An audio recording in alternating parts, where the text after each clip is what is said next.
I actually think that it's over for Ubisoft. Silence your critics. I do. I think it might actually be over. Everybody said I was crazy when I said it was going to happen on Twitter. They said I was delusional.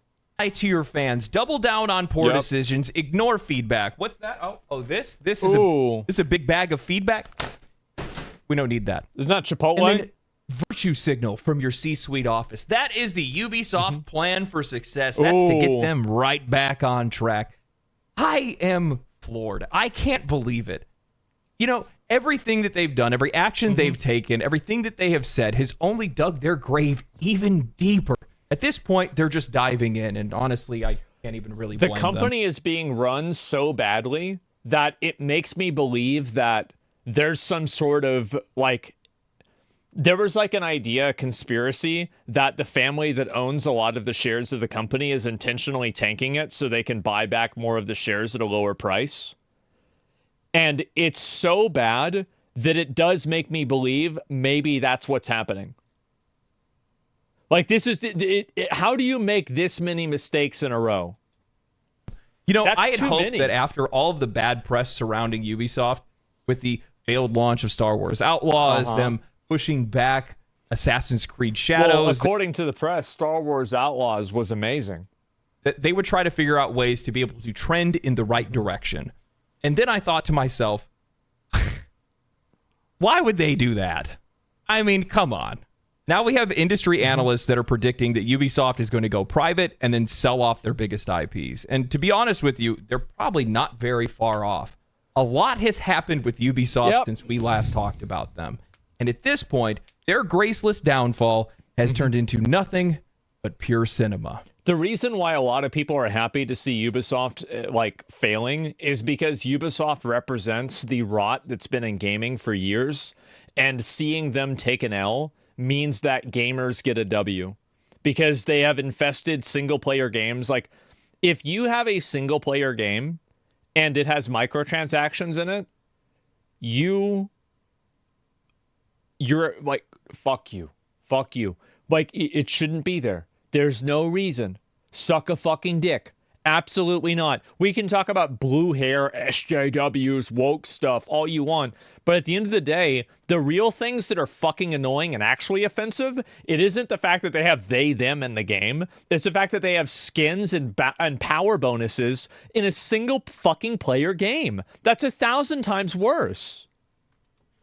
Ubisoft, once a titan of the gaming industry, is now a cautionary tale of what happens when a company loses touch with its audience, its vision, and becomes so top-heavy that their only recourse is to squeeze their customers for all they're worth.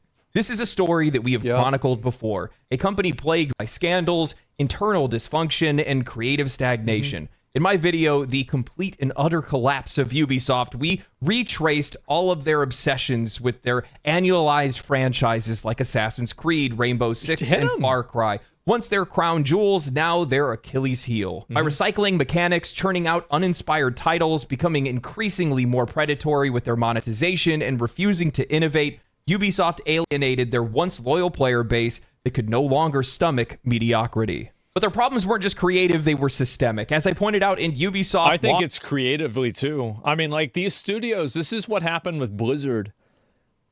There are some studios that it almost... You know what it's like? It's like you have a corpse and it gets reanimated, and it can only, like, maybe... It can only, I don't know, like, bring you your shoes or something like that. And other than that, it's, like, effectively dysfunctional. That's what's kind of happened. More than they're worth, the company has been hemorrhaging money, losing key developers and chasing trends instead of setting them. They gambled on live service games and large projects that nobody asked for, sinking resources into games like the long-delayed Skull and Bones, a game that has now become an industry punchline. They lost it all on Star Wars Outlaws. I don't understand how you could think Skull and Bones was good. I was going to play the game. They were going to, I was going to get sponsored to play Skull and Bones. And then I made like 2 videos that got like a lot of views that said that the game was bad. And I assumed that the developer was like, okay, well, we don't want to pay you anymore. But they still were going to. They were still going to pay me money. Like, they didn't even care. It's only selling 1 million copies and then further embarrassing themselves with a release on Steam. Yeah. And they've closed the studio behind Prince of Persia: The Lost Crown, arguably... Yeah, this game Oh, he's the best game that they've had in recent times. Just it was because the best. It was the most well-received game. A lot of people didn't like the way the character looked because they thought that it didn't look like a Persian. It looked like maybe like an African guy instead. That's, it's up for debate. I didn't really care a whole lot about that, but other people did. The game actually was a good game, though. They overcharged for it.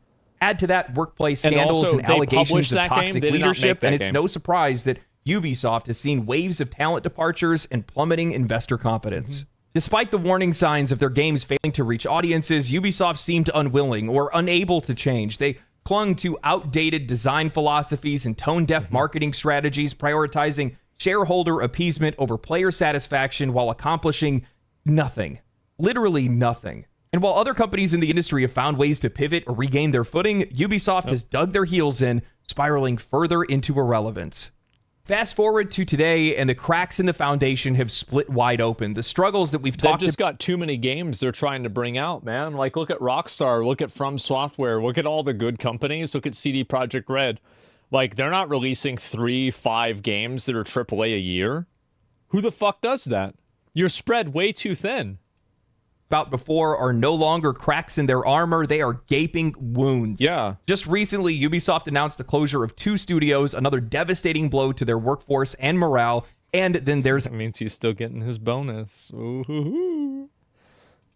X-Defiant, a game that was supposed to show that Ubisoft could still compete in the realm of military shooters, instead becomes yet another entry in their growing list of failures. See, they would have succeeded if they added Nicki Minaj and Kevin Durant as characters in X-Defiant that you could play. But unfortunately, Ubisoft didn't want to get with the times. Juice Van Duren, business professor and former CEO and co-founder of Superdata Research, a games marketing research company, is predicting that Ubisoft is headed for privatization and dismantling in 2025. Saying, anybody who thought this wasn't going to happen when you see the stock going like this, totally fucking delusional. The share price is plummeting from $28.19 to $12.30 year over year. The company has become an attractive takeover target. Its valuable assets, particularly Rainbow Six Siege and the Assassin's Creed franchise, could be worth more separately than together. Now, something I want to be crystal clear on is that Ubisoft is essentially powerless. In the videos that I had made previously, I was just basically stating that the Titanic had hit the iceberg. They were already taking on water. The ship was sinking. Their only options right now are to save their valuables and try to salvage what's left. The only reason why their stock started going back up is that Tencent, there were rumors that Tencent was going to buy them. And like the dream that just maybe Tencent is going to show up to those lazy French fucks and be like, listen, guys, you don't want to work? You want to be lazy? All right, you got to start making good games again. No, that's what people thought. I guarantee you that's what they thought. Please no? What do you mean, please no? Tencent owns Grinding Gear Games. Tencent owns Riot. Tencent is they've made, under their rule, they've made a lot of good fucking games. We're not going to do this China bad, China bad, China bad. Get the fuck out of here.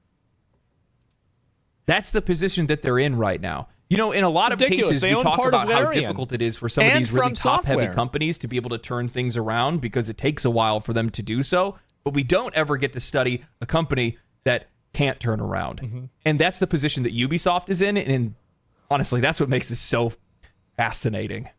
You know, when I had made the video talking about how Ubisoft had lost more than they're worth, I meant it. Truly, I meant it. They have had too many games that they've released that came out to subpar reception. This is also a big issue that a lot of people really downplay. Brand value doesn't matter until it means everything.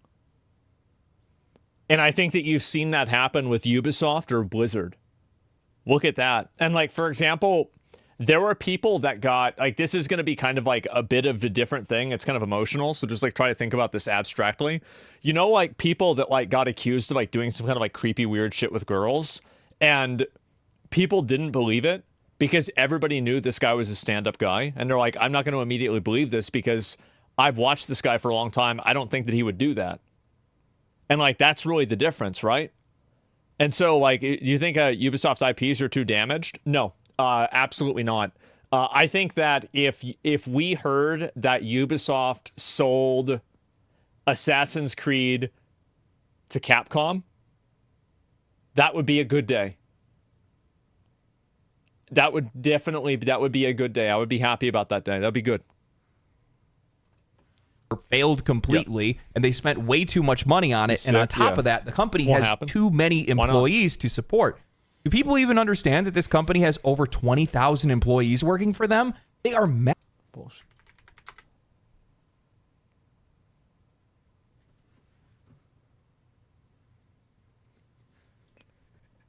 It's only 19,000 now.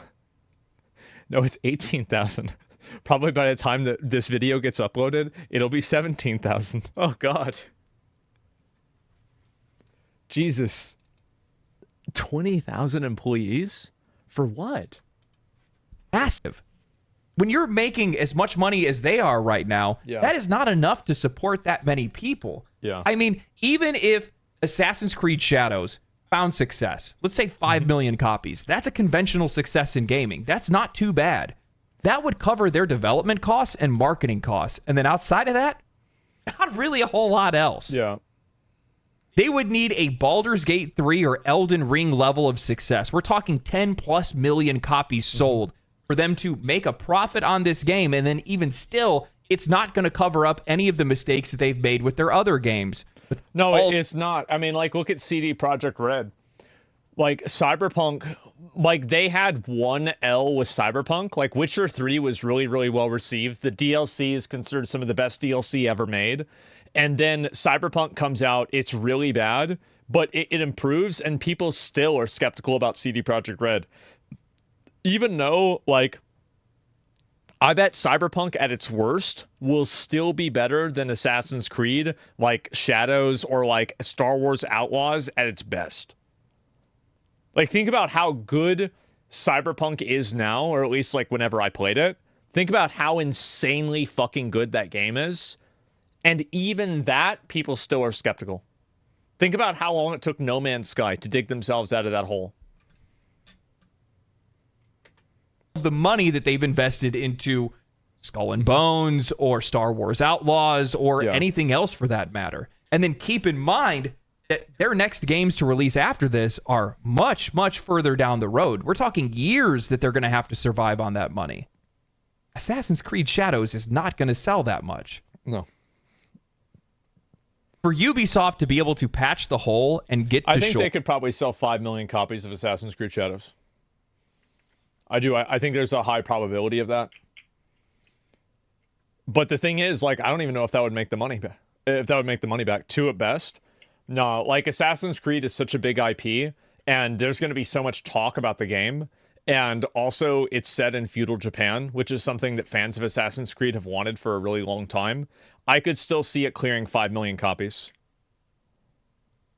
Like, I don't think it's going to go 10, right? Like, probably not going to go 10 million copies. No way. But I could see 5. Sure. Yeah, I could see it happening. Or it's an impossible task. Though? Yeah, they're not going to be able to do it. But if they did, it would be one of gaming's biggest turnarounds. Yeah. But to do that, it would require leadership, strong leadership. But in this case, the captain is just heading for the next iceberg. Well, it's like there's no quality control. Like, they had the one, like that, what was it called? Like that thing that was a relic of like the World War II nuclear bomb. It was like the one gate something. And it was like a Tory gate. Yes, the single Tory gate. If you put that out there, like, that's something that unironically, that's the kind of stuff that you hire a company like Sweet Baby to make sure that you don't do. Like, and I'm being completely serious. If you're looking for cultural sensitivity readers, that is why they're there. They are there to make sure that you don't make mistakes like that. And people do that. It's a different word. Yeah, exactly, right? It's a respect thing. It's a company, not Sweet Baby. Yeah, but I'm just saying, like, as a consultancy that does sensitivity reading for stuff like that, that is an actual example of it, right? And so it's funny that, like, you know, that doesn't happen. So what happens is, like, it indicates a lack of quality control all the way down the line. You know, they have no quality control with the narrative. They have no quality control with the research. They have no quality control with the gameplay. They have no quality control with, like, the way that the game is presented. Like, everything about it is bad. So you can't, like, for example, with Cyberpunk was an amazing game that was held back by bugs. So easy to fix that. But you can't polish a turd. That's the problem. And you've seen games try to do that. They try to, oh, well, we're going to fix this stuff. No, you don't understand. The game at a fundamental level is bad. The bad press surrounding Ubisoft, the delay of Assassin's Creed Shadows, and the failed launch of Star Wars Outlaws, you would think that the company would try to remain low profile, not make any waves, and not do anything to rock the boat any further. Disregarding all sense of caution, common sense, and reality for that matter, Ubisoft launched Champions Tactics Grimoire Chronicles. And I gotta say, too, like, if I look at this gameplay, I know it's a totally different game, but, like, who the fuck watches this and says, yeah, I'd rather play this than Stalker 2? I don't. Common sense and reality for that matter, Ubisoft launched Champions Tactics Grimoire Chronicles, a tactical turn-based player versus player RPG. The gameplay markets as tactical play to win. This NFT game would see you buy and sell character pieces, earning cryptocurrency in the game that you could then turn. Oh, okay. I get it. So it's a crypto game. Yeah, I remember Ubisoft announced this, but they never said anything about it because they were afraid. Turn into heroes, and then you could sell that for real money. The common line of garbage that we normally get with these kind of games, or at least what they try to sell to their coped out audiences. But Ubisoft was selling characters for upwards of $63,000. What?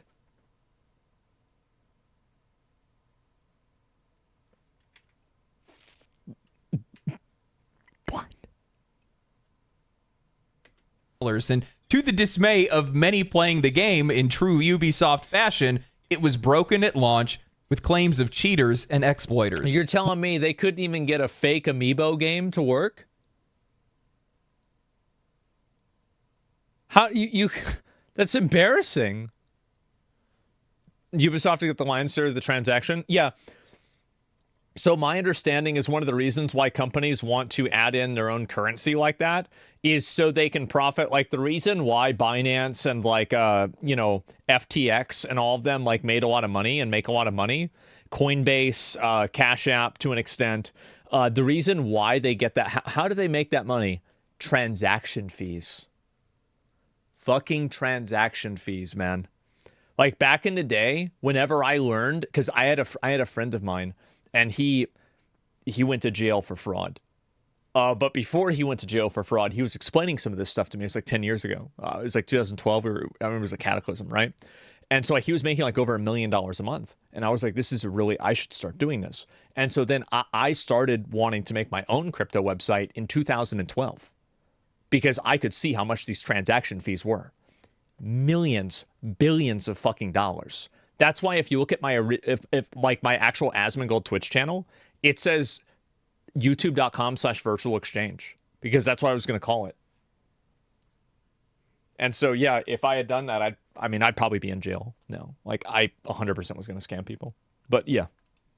While Ubisoft tiptoed around their NFT game, Ubisoft's head of Assassin's Creed Shadows that's why they want to do it. When it came back to tackling the ongoing discussions about forced representation and the influence of diversity, equity, and inclusion in video games. This has been a major point of contention for potential players and fans of Assassin's Creed. And keep in mind also that the character Yasuke, the main way that they informed themselves about the character was, well, they brought in a cultural expert who previously had written or been involved with books that had to do with relationships with underage people. And then also, I don't know what the details are, so I'm going to spare you with them. You're welcome, by the way. And also another person who was completely discredited in pretty much every single way by not only, putting up false information, but pretending to be another person on Wikipedia, sourcing himself, and then using himself to become the, to become like the, the main source for information about this character. The first game to be set in Japan. Yeah. A fitting setting for the franchise, but the game's main protagonist isn't Japanese. Assassin's Creed boss Mark Alexis Cote responded to player pushback saying, Assassin's Creed has always been about exploring the full spectrum of human history, and by its very nature, that history is diverse. See, all of this stuff, like, this is always so stupid. This is so fucking stupid to say something like this, because you're not going to convince people that they're wrong about the way that they feel and about media. Like, you can't tell them, like, oh, well, you're wrong for not liking this. You have to like it. True to history means embracing the richness of the human perspective without compromises. For example, in Assassin's Creed Shadows, we highlight figures both fictional like Naue, a Japanese woman warrior, and historical like Yasuke, the African-born samurai. And it is extremely questionable as to whether he was a samurai or not. And Ubisoft actually had to put out a post that was meant for the Japanese community to explicitly state that they were not completely sure about the circumstances in his life. The fact is that, I mean, they didn't have... did they have iPhones in 1580? When did that come out? No, they didn't. So they didn't have iPhones. So people didn't take a lot of photos and videos back then, right? So, like, we don't really know what happened. Inclusion of a black samurai in feudal Japan has sparked questions and even controversy. Naue, a fictional character, has also faced scrutiny for her gender. But just as Yasuke's presence in Japanese history... Of course. Who the fuck do you think's playing Assassin's Creed? It's a bunch of guys. They want to play as a... Like, why do you think Ezio was so popular? He's a cool-looking, suave guy. Yeah, guys give a fuck about that. They do. They care. Like, for fucking sure. What do we, like... It's so sad that people have to rediscover fire. Every single time one of these things happens, people have to rediscover that, you know, like, these things do matter. They do matter, absolutely. It might not matter to everybody, but for the people that they don't matter to, why alienate the people who it does matter to? And that's exactly what happens. Is fact, so too are the stories of women who defined societal expectations and took up arms in times of conflict. Holy gaslight, Batman. I don't think I've seen anybody... It's like, I wonder what the percentage of women fighting at that time period was. I would assume it's probably pretty low. And so I don't understand the drama, though. Assassin's Creed has always been very loosely based on historical type of games. They never followed history 100%. The problem, I think, is that... So this is the difference. I think that you're right, and I think that's a good way to approach it.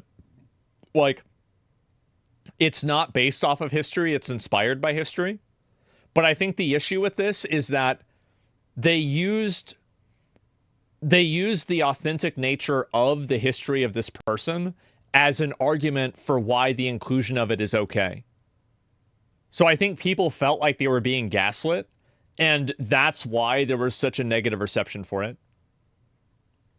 It's a rewriting history? Yeah, exactly. Straw man this hard. I don't think I've seen any backlash regarding Naue. A Japanese female ninja is pretty fitting for a setting like this, and I'll be honest with you, if she was the main and only protagonist, I don't think people would be complaining nearly as much. I think they probably still would be, but probably not as much. You're right about that. Personally, do not understand the inconsistency of the messaging here. First, you want to say it's rooted in history, then you want to say it's fiction, then you want to say you want to make a fictional character historic. I think every normal person can see how there's a lot of doublespeak going on here. Everybody can see this. What are we talking about? Yeah, it's mental gymnastics. Yeah, and like, this is the problem, is that I think the reason why so many people push back on stuff like this is because it's the intellectual dishonesty and the implied insult to the intelligence of the user that it's even being considered as a reality. I think that's what really makes people annoyed. How come it's never a Brazilian person getting represented? I mean, I don't know. Like, I mean, to be honest, like, I mean, I don't want to like self-promote or anything like that, but, you know, we're publishing a game that's about the Canudos massacre. It's coming out, I think, this year or next year. So, yeah, I mean, that's just me. Yeah, Hell Clock. I just don't understand why you keep trying to justify it. Why don't you just say we made Yasuke because, well, we thought it would be entertaining and it's what we wanted to make, rather than making it sound like it's some type of noble cause. Yeah, or like the appeal to authority. Claim the game is rooted in history, yet pivot to emphasizing fictional elements while defending their creative choices. Then they blur the lines even further by trying to represent a fictional character, Nawe, as a part of some broader historical narrative. It's as if they're trying to have it both ways, asserting historical authenticity when it suits them while falling back on fiction when it doesn't. Exactly. That's actually, the way he said that is actually so perfect. Absolutely. Yep. There you go. Decision to include Yasuke was genuinely creative or thematic, then why not just own it? Say we wanted Yasuke because we thought it added something unique to the story. That would make it feel far more honest than trying to dress it up as some noble endeavor to try to highlight diversity. The over-justification doesn't reinforce the decision. It just makes it feel disingenuous, as though... I think that's another problem that people have, is they think that it's disingenuous. Like, the issue, and this is something I actually do believe, I actually don't think that gamers have a problem with any sort of, like multicultural stuff at all. I think there's, like, always going to be, a subset of, like, angry people that are mad about everything or something, right? Like, somebody's going to be mad about everything. But ultimately, I think if there was a game that came out that was, like, really, really good, like, let's say, I don't know, of, like, Hannibal, right, from back in the day, or like Shaka Zulu, or somebody like anybody from like maybe Africa or like South America, anything like that would go so fucking hard. People would love it. Yeah, Mansa Musa. Yeah, exactly. Like, people would love this shit. It's just like, yeah, exactly, right? Yeah. Just make the character good. Yeah, and make it authentic. They're anticipating the backlash rather than simply standing for their creative vision. Right. Kote would go on to further justify their actions, saying, "This echoes the selfless bravery of our Assassin's Creed protagonists. They fought for freedom, knowledge, and the right to chart their own paths, just as we do as creators. Fight to tell stories that matter in a world that grows increasingly divided. As the authors of How Democracies Die so powerfully stated, democracies crumble when good people decide to stay silent. The same is true, I think, of our creative freedom when..." These fuckers think they're George Washington. You think you're George Washington? Make it a... Shut the fuck up. Stop it! What is this? They're on the right, you're on the right side of history. What is it? Pretend this is so obnoxious. We allow fear to stifle our voices, when we self-censor in the face of threats, when we hand over our power piece by piece, until freedom and creativity... This Martin Luther King, Gandhi, like George... What is going on with this? This is a revolution? This is unbelievable, guys. It's both Napoleon. wither away. We cannot let that happen. It's time for us creators to stand firm in our commitment to our values by telling stories that inspire, that challenge and help people to connect. Our silence cannot become complicit. Like, what are you doing? Are you listening to, like, the Lord of the Rings soundtrack while you're typing this out on your MacBook at a Starbucks? How the fuck do you do this and not realize how ridiculous you sound? Like, this is amazing.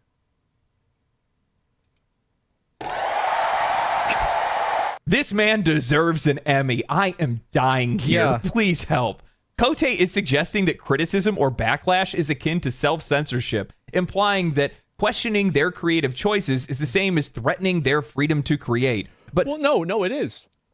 They have every right to create what they want, and I don't think that they should censor themselves. If this is something that they choose to create, that's totally fine. I respect that. But you also have to respect that other people aren't interested in it, and they don't really find the same... it doesn't resonate with them the same way. Like, yeah, they are... That's true. criticism is not censorship.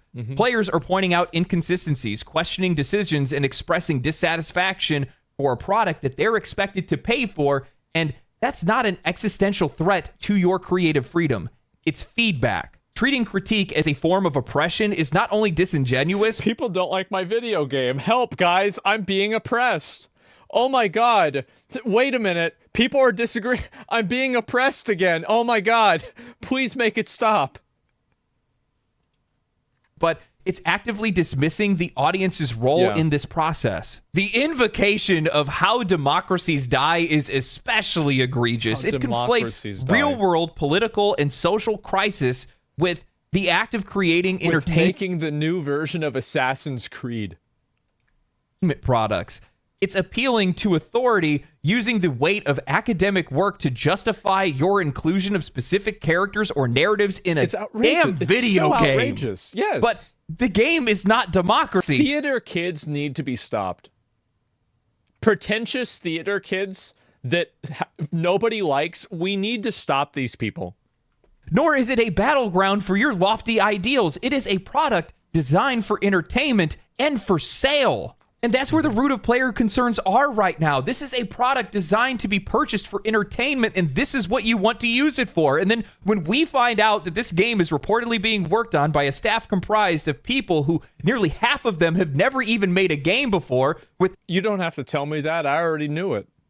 I watched the trailer of the gameplay where, like, he shot a bullet at somebody, and then after the bullet hit the guy moved away from it, and the bullet's still there. And then, like, the door is, like, right here, and then, like, the step is up here, so you have to, like, step up to here in order to get into the door. Yeah, I immediately believe they never made a game before. Some of them, I feel like they maybe even never saw a computer before. Some of them believing that it is the worst game ever, and your only response to players' concerns is your nobility and the belief that you're some freedom fighter? It only helps to prove that this game, regardless of its delay, will have Yasuke being the least of players' concerns. That's exactly what I said. I think when this game comes out, Yasuke is not even going to be in the top 10 problems this game has. It's probably going to have de novo. It's probably going to have launch issues. It's probably going to crash on PC. It's probably going to have like a bad progression system. There might be some sort of like pay to advance inside of the store. There's going to be glitches. There's going to be cinematics that probably aren't working properly. There's going to be other issues with the story that are totally fucking stupid that we can't even predict. Do you really think that the studio that used the one gate Torii gate thing as a marketing tool for feudal Japan, do you really think that they give a fuck a lot? Like, I mean, because they've already written the story. They've done the voice lines. They've acted all of this stuff out. They've already done this. So they can't, you think they're going to go back and like, think about how many other fuck-ups the game probably has in it. They're burying the lead. When I see a developer that is this wrapped up in their own social politics, I see it as a mining canary, that they are ignoring what they need to be paying attention to, which is making sure that they're making a game that players are actually going to enjoy. They're not paying attention to gameplay. They think they're writing a stage play. And I think that's what has a lot of players, a lot of customers that are genuinely upset and sick of a lot of these studios and many of their executives. This kind of speech that Kote is using only serves to alienate the players even mining albatross further, because he's taking the conversation to a moral high ground that is so high the elevation is likely to make you sick. Players are not rejecting creativity, diversity, or meaningful storytelling. They are pushing back against pretension. Yeah. And their critiques of people don't want to be talked down to. They don't want to be talked down to. They don't want to be patronized. Like, you just treat people like adults and you don't try to fuck them around. They're going to act like it. That's it. They think they're the new Hollywood revolutionaries. Yeah. Product being compared to assaults on fundamental freedoms.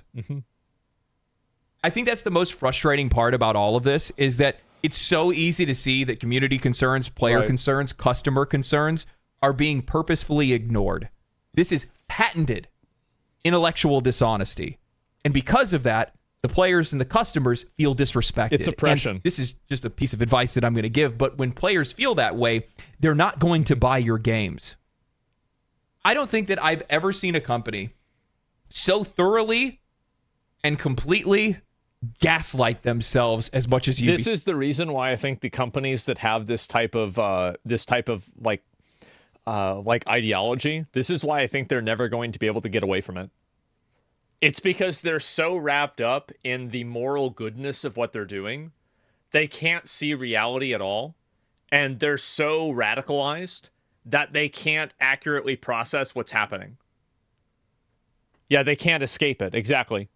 It's like, think about how much people couldn't get away. Like, people, even after, what do you call it? Like, so if you're American, like, you probably know a little bit more about this, but like the recent election that we had, people just could not comprehend that certain groups did not vote based off of identity politics expectations. They could not comprehend the idea that Latino populations in America didn't vote for what would be best for other people that might share the same heritage as them. That's it. They could not even believe this was happening. Pragmaticism before idealism? Yeah, exactly. Or that women could be against abortion. Yeah. By the way, there's a lot of women that are against abortion. Like a huge amount. America's so weird. Well, what I'm saying is that we've exported our weirdness to the world because these people are here in France and are just as retarded as we are. So what's happened is that this ideology has, like, it's infected the entire studio. Like, you're not going to be able to get rid of this. Ubisoft has, and they're good at it. And that's just the state of the company today.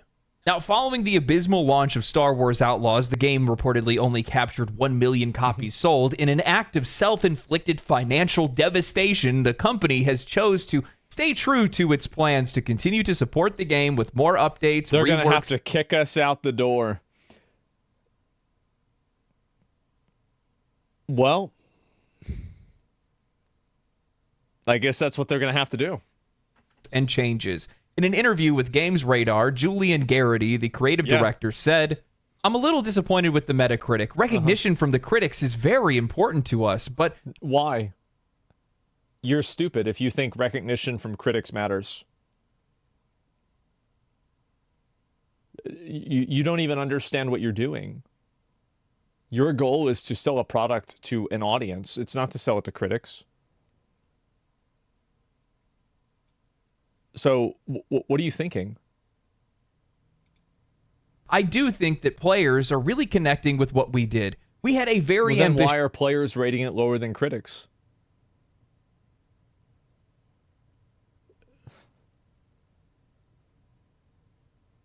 How can anybody think like this?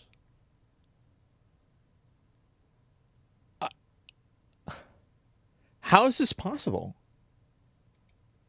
Target. We literally reached for the stars, and I think that we were successful from so many different angles. There's a magical, unique experience within Outlaws, whether it's Star Wars or not. Now, there's a unique experience with eating dog shit or getting kicked in the balls, but that doesn't mean that you want to have it. Also, I think that Star Wars Outlaws was probably worse because it was Star Wars. I think that if they had built the world up from the ground up, and they had, because I bet Star Wars and Disney, they exercised a lot of creative censorship over what Ubisoft was going to do, and it ended up probably making the game worse. It's Disney. It's Disney. Like, we really going to think this didn't happen? Of course it happened. Pause there for a moment before I continue, because worrying about the critics is exactly what got Ubisoft into the position it's in today. Exactly. As I go throughout this interview, they mostly end up talking about how they're still working hard on the game's story expansions, as well as... This is why, like, and this is what's funny, is that you have companies like Hoyoverse, and you have companies, and this is even true with content creators too. Like, a lot of people that are, like, really popular, there's a lot of people also that don't like them. Never take the opinions of people that have decided that they should be professional opinion havers. Don't take that seriously. And this includes me. I say something, okay, fuck it, ignore me. But see what people do. See what people do. See what the averages do. Because you're not selling to, like, the 5 people that have an opinion on YouTube. You're selling to millions of people of an audience. improving the base game. However, I can't help but feel as though this is just an exercise in futility more than anything else. And they would be better off refunding players who bought the season pass content and just cutting ties with the game. I wish that companies would stop being so ambitious about the future of their game and focus on the present. What is the point of committing yourselves to future plans if you have no idea whether or not players are going to even play your game in the first place? When Elden Ring was announced, I don't think that there was any mention of additional content that would come in the future. While there were... I think a lot of times developers know that their games will be successful before they come out. I think that a lot of people know. Yeah, like, Asmon, there's no science to this. They made a Star Wars game with no lightsabers. They are stupid.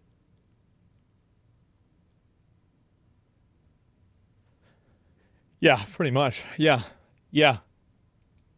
And assumptions, we never got confirmation until after the game had released and garnered success. There's wisdom in that. I mean, Ubisoft announced back in September that Massive, the studio behind Star Wars Outlaws, would be moving over to start work on Division 3, the series that studio is loved for, which has already gone into pre-production. From my perspective, given the sales of Star Wars Outlaws and its tepid reception...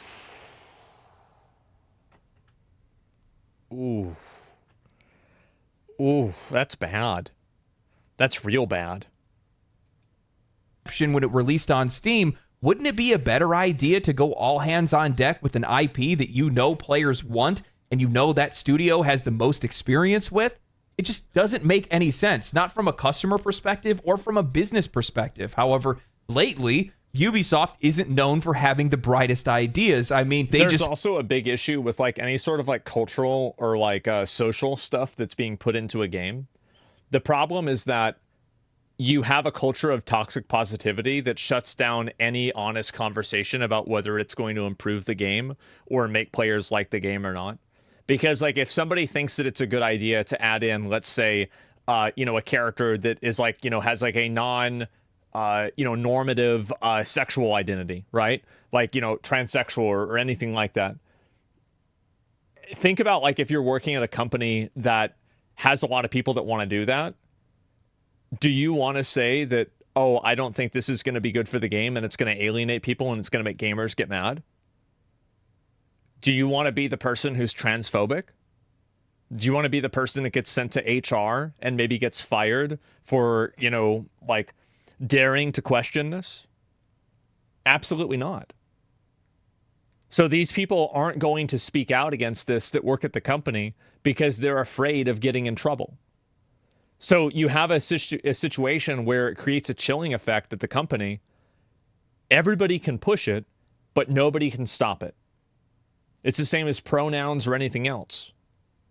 What do you think happens at a place like Obsidian when somebody says, I don't think we should add pronouns to the game? They get totally painted as a bad person, and they get misrepresented and demonized. Fired, right, or fired.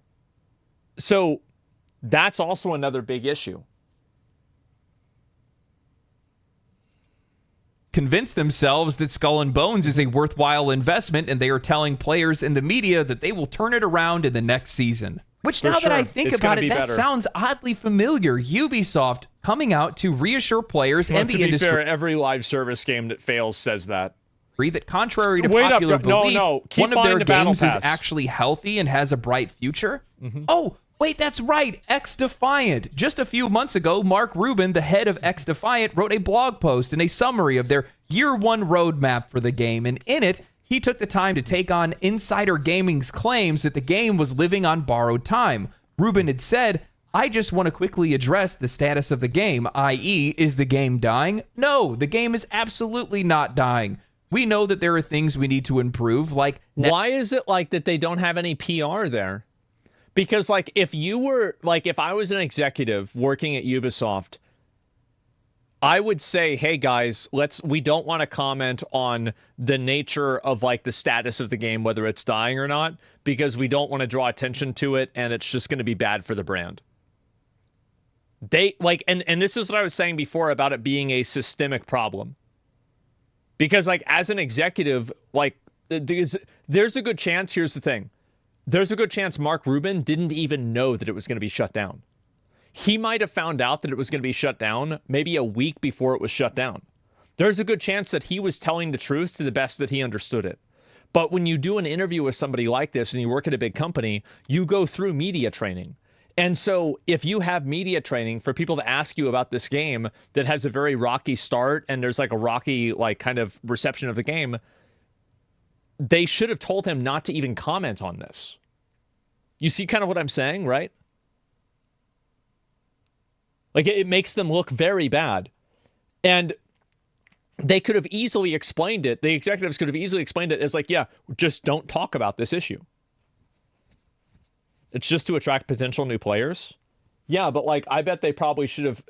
I don't think so, man. He addressed it with no prompt. Exactly. Yeah, like they should have given him, and this is my point with the company, is that when a company has problems like this, it does not just permeate the narrative team of a game. It permeates it's even in HR. It's in the PR training. They can't even figure that out. Code and hit registration and adding more content to progression, but the game is doing well. We just wanted to do better, and we do that by addressing the concerns of the community, which has always been the plan. Ubisoft is very much behind us and has allocated more resources to the team in order for us to do that. Only for 2 months later for Mark Rubin to go on Twitter and announce that XDefiant will shut down and services will end on June 3rd, 2025. And also, by the way, I think it is so fucking shitty of Ubisoft to make him do this. So fucking shitty for them to make him go out and announce this when they let him go out and say that the game wasn't dying. That sucks. Because he probably has no hand in whether the game gets continued or not. He knew? How do we know that? I think it's very likely that he didn't know. Ubisoft is such a massive company. The decision could have been made at that time, but he wouldn't have known about it. Rubin goes on to talk about how the game was a passion project, how difficult it is to get a live service. And also, like, here's another reason why he might not have known, is that a lot of companies, I'm sorry to pause, but this is like just a side point and it's a meta level point, is that the reason why a lot of big company changes are not announced ahead of time is because of how fast information travels now and the concerns of insider trading. So that's why big layoff rotations and like big layoff waves are not made public at all to anybody in the company until the day that they happen. It's to prevent insider trading. So Ubisoft is a publicly traded company. You could logically think that this has happened, right? So yeah, Nancy Pelosi disagrees. No, she doesn't. She has a special exception, which is very convenient for her. And so, yes, and that's the reason why. It's because it's OP. This game off the ground and more. What I find really interesting is this section where Mark says, if there's something I hope we can take away from this experience, it's the importance of open, honest communication between developers and players. The player-first mentality, along with respectful, non-toxic conversations between developers and players, has been one of the standout differences that made XDefiant so special. From my first post about XDefiant, this was the vision I wanted to champion. I hope it leaves a positive mark on how the games industry treats its players and communities. Yet, none of that ever actually happened. There was no honest communication or a player-first mentality when it came to XDefiant or any other Ubisoft game for that matter. While the game had issues, serious core issues with netcode and hit registration, two things that are quite literally the backbone of a first-person shooter experience, that didn't stop Ubisoft from adding more microtransactions or season passes. See, this is another issue. Like, if the game, this is the point, right? Like, it doesn't even work. Even they acknowledge that the netcode and hit reg is bad. They're saying it's bad. Think about how bad it actually is. Instead, the money printer kept printing while the issues kept pushing players out of the game. While Ubisoft plans to refund the players that had purchased the Ultimate Edition of the game and auto-refunded microtransactions that were purchased within the last month, there are still plenty of players that are left hung out to dry. I think that this is the crux of the whole issue with Ubisoft and many other companies. They're so caught up in their own personal identity politics, personal politics, actual politics, social politics, and all the different ways that they can make money off of games that they have lost sight of the fact that they are providing a service and a product to customers. Technical and quality issues, or even just the vision of a well-made game that players will actually enjoy, is eclipsed by how they can commoditize, monetize, and use their games as a soapbox. Well, I definitely think that there's a problem. I do think that too many of these developers want to use their video games as a way to push their social message. And I think also that's not really a problem, but the issue is that their social message is not, people don't want to hear it. They don't want to hear about how hard it is to be, some kind of a person in a first world country. The social messages that people want to hear about are extremely general and broad. It's like about overcoming adversity. It's about, becoming a better person, living past mistakes. Like these aren't like real, like abstract, like social concepts and like, messaging concepts. These are like very specific things that only people that are privileged in first world countries care about. And I think that's the reason why the stories fall so flat, is because it's like, again, it's like, a really good example of this is I had to read a book in high school. It was called The Catcher in the Rye. It was the most pathetic, embarrassing piece of shit that I've ever read in my entire life.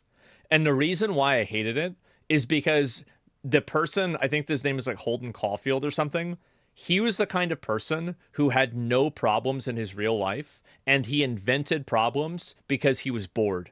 And I thought it was pathetic and annoying to have to read about some loser who was privileged and who had everything going for him in life and who managed to like get emotional about birds. What a pathetic fucking loser. Well, like what a little fucking bitch. And these people that are writing these stories are the ones that read The Catcher in the Rye and they said, he's just like me. How fucking pretentious. How obnoxious and annoying.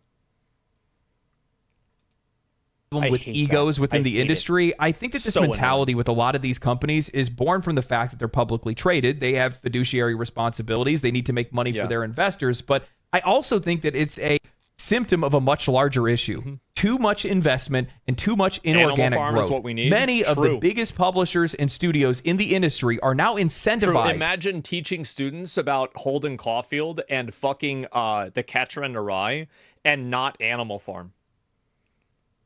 I cannot think of a single universe where Animal Farm would not be more relevant than that piece of shit. By the sheer size of their organization and the number of their employees, to make their games more expensive, to fill them with microtransactions, and to create things of lower quality. They need to make as much money as they possibly can for a minimum viable product just to be able to keep their heads above water. They can't take creative risks. They can't create niche experiences. They can't. Isn't that great how nowadays with game releases, we don't have a discussion about when the game is finished. We have a discussion about when the game is at the minimum viable product. That's really, it's such a cynical term to use. What's the absolute least that we can do and get away with it? Make games that have their own identity because they need everybody to be interested in that game. They can't remove or limit monetization because, well, they need as much money as possible. So they bloat their single-player games with useless content to urge casual players to buy solutions in the form of microtransactions for problems that they created. Ubisoft as a company is a case study for this industry and where it is headed. They aren't alone in this issue. They're not alone in this race. And while games media and CEOs will happily blame toxic gamers for the issues of these companies or say that the reason why games are failing is because of steep competition, they deny reality. Well, it is steep competition. Other people are trying and you're not. You suck and you lose. That's what happens. That's natural selection and you got selected. Work harder. Do better. It's the same with YouTube or Twitch. There's people that complain. They're like, oh, well, my stream isn't doing well. My videos aren't doing well. Work harder. Work harder. Try harder. Are you doing that? Or are you just sitting around thinking about how bad it is for you?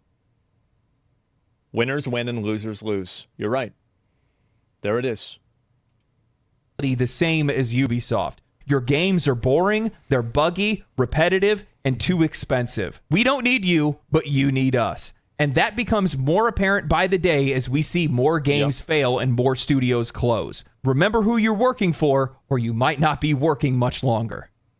You know, something that I've noticed, and I'm sure a few of you guys have seen this as well, is that art styles, themes, colors, characters, stories, even music at times has started to kind of blend together with some of these games. However, the most popular games, the games that have gotten some of the best sales and some of the best player feedback and retention and all that good stuff, player appreciation, customer appreciation, are games that are incredibly distinct. If I look at like Elden Ring or Baldur's Gate or Path of Exile 2 or any of these games, they end up standing out because they just don't look like or play like or sound like anything else that's out there. I think he's so right.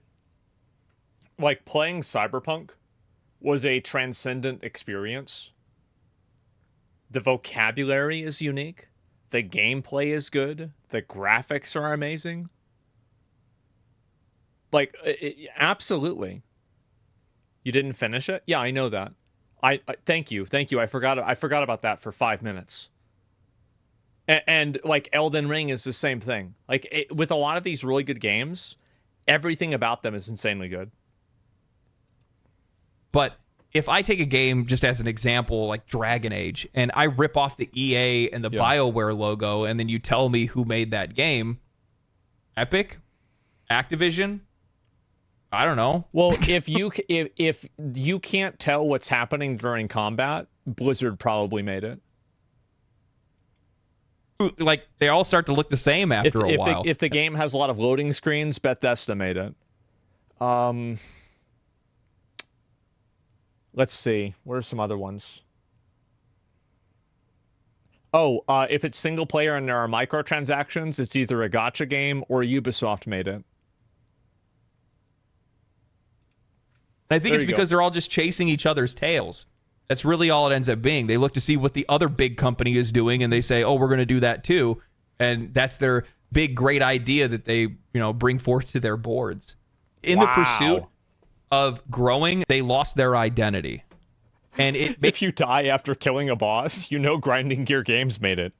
Made them unable to stand out in front of other studios and other games. Yeah, and as a result, they needed to make even more money, but they then continued to hire people. And as their companies grew larger and they had more money, well, then they needed to monetize their games and price their games higher.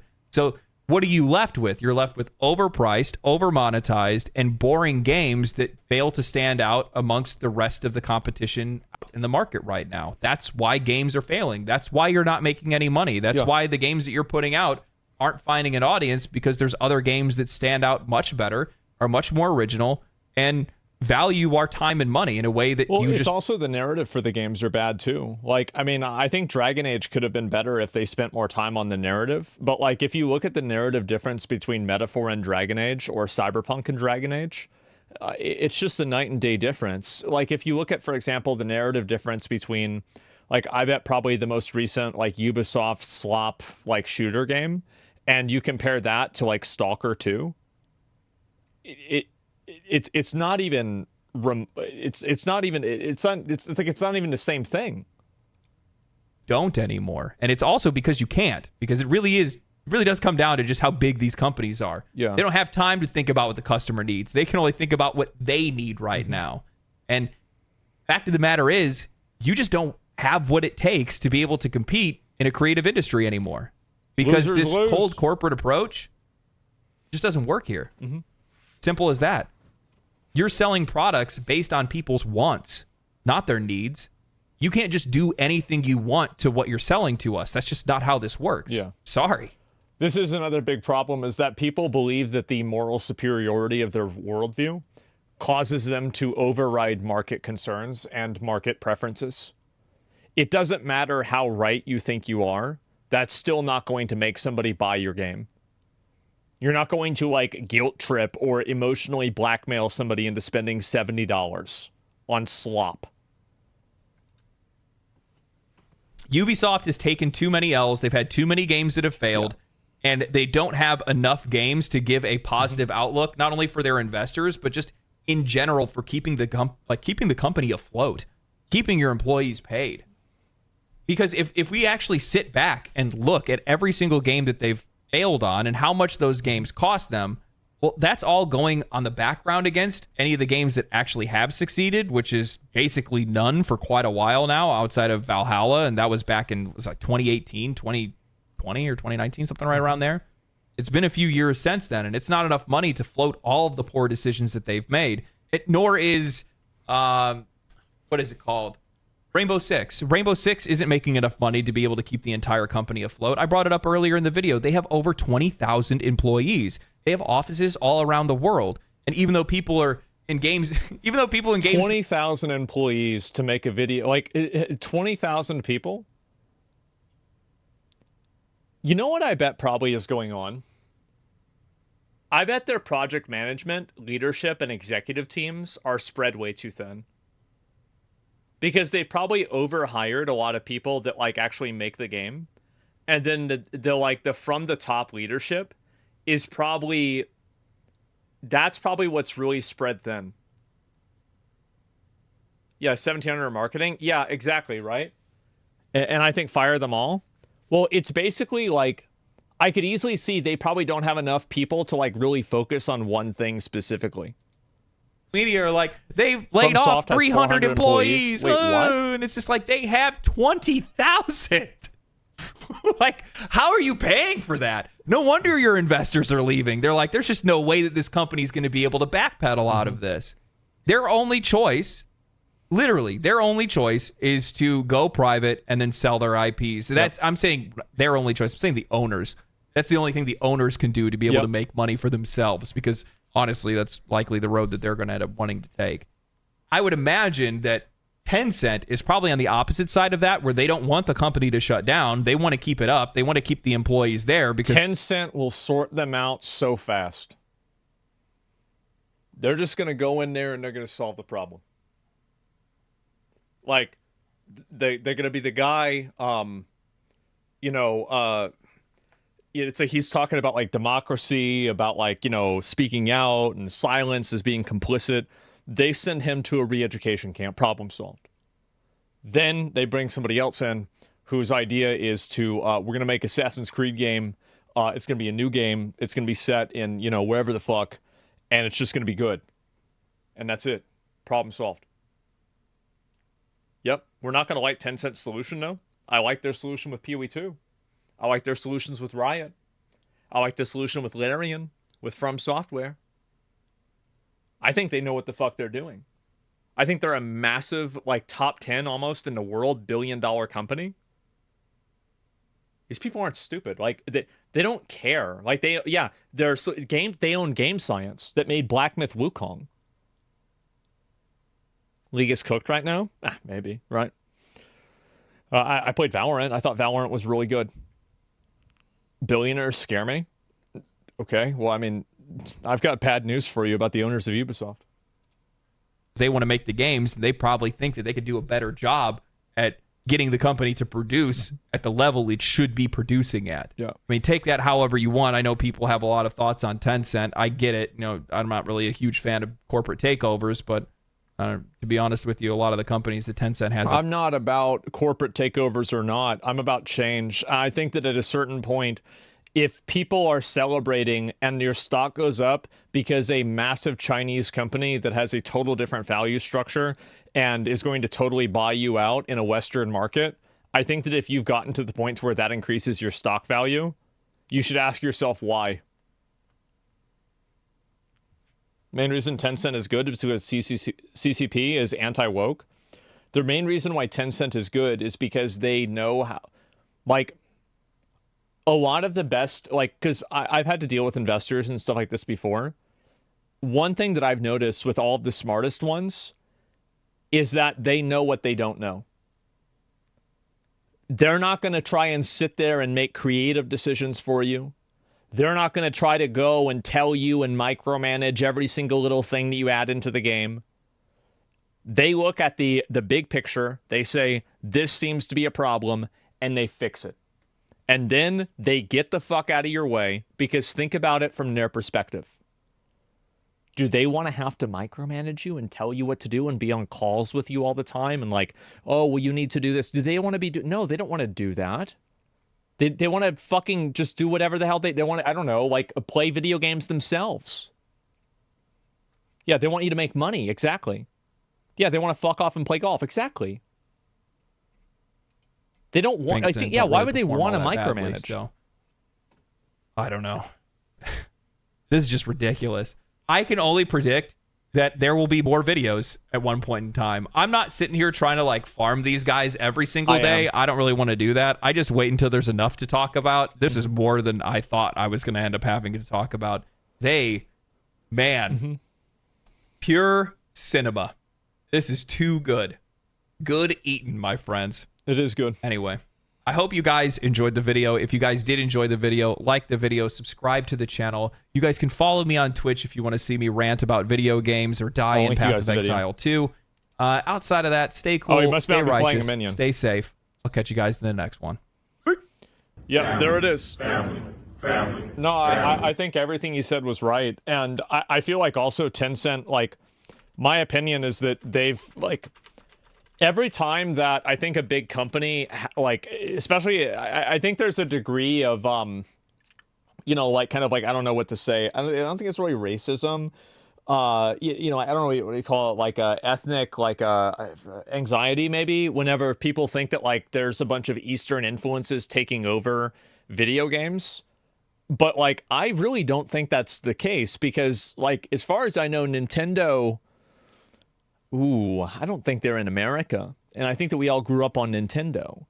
Xenophobia? Well, I don't like having the phobia word. I think that usually whenever I hear the phobia word, it's being, okay, right? This is some kind of fucking person trying to stand on a soapbox. I think that there are people that have a reasonable concern about other countries like China because of the way that their culture is, right? And the way that their government is. Absolutely. Sure. But at the same time, these people are not evil in a lot of cases. They're not trying to like do something bad. They're trying to make money. That's it. So anyway, Nintendo has an American company, Nintendo of America. Yeah, sure. But like my point is that it's a Japanese product. It comes from Japan. It's influenced by Japanese culture, etc. Right? And so that's it. And American capitalism. Yeah, they don't like that they're communists. Sure. I think that Ubisoft will probably have to either sell off some of its IPs or have to go private or have to sell off a lot of their stuff.